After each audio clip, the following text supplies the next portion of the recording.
sinasaktan si Jasmine Helen. Ako si Annalyn, nais ko lang iparating sa mga taong mapanakit ng damdamin. Sa bawat salitang iyong binabanggit, isang puso ang nasasaktan. Hindi mo ba nararamdaman ang bigat ng ginagawa mo sa kapwa mo? Bakit ninyo sinasaktan si Jasmine Helen? Ano bang dahilan para siya'y ganunin? Kung sa tingin nyo masama siya, isipin mo muna, tama ba ang ginawa mo? Saktan ang damdamin niya. Alam nyo bang kayo'y nakakasakit sa bawat baratang, bawat pait?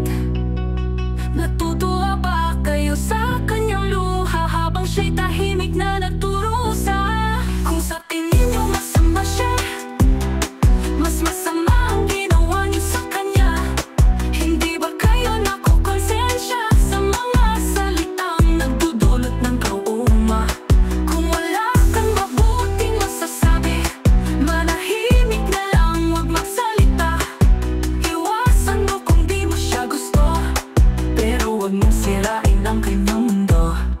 Pinag-away niyo, ginagawa ng isyo, samantalang siya'y tahimik, lumalaban sa abuso. Masaya ba kayo sa kanyang pighati?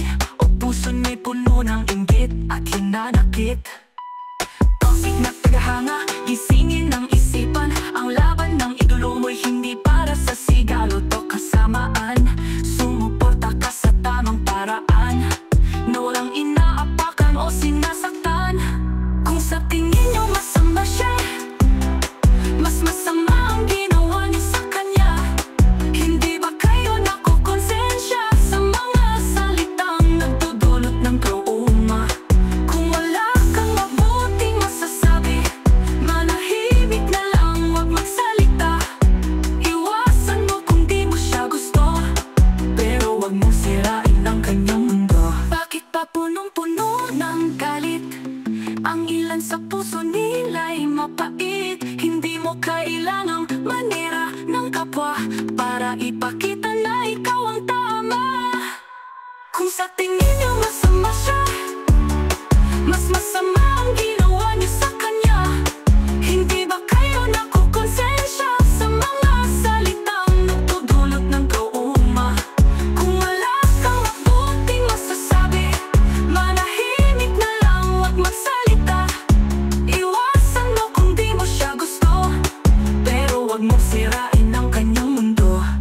Bakit ninyo sinasaktan si Jasmine Helen? Sa bawat salitang masakit, isipin mo rin. Kaya natin baguhin ang ating ugali para mas maging maayos ang mundong minimithi.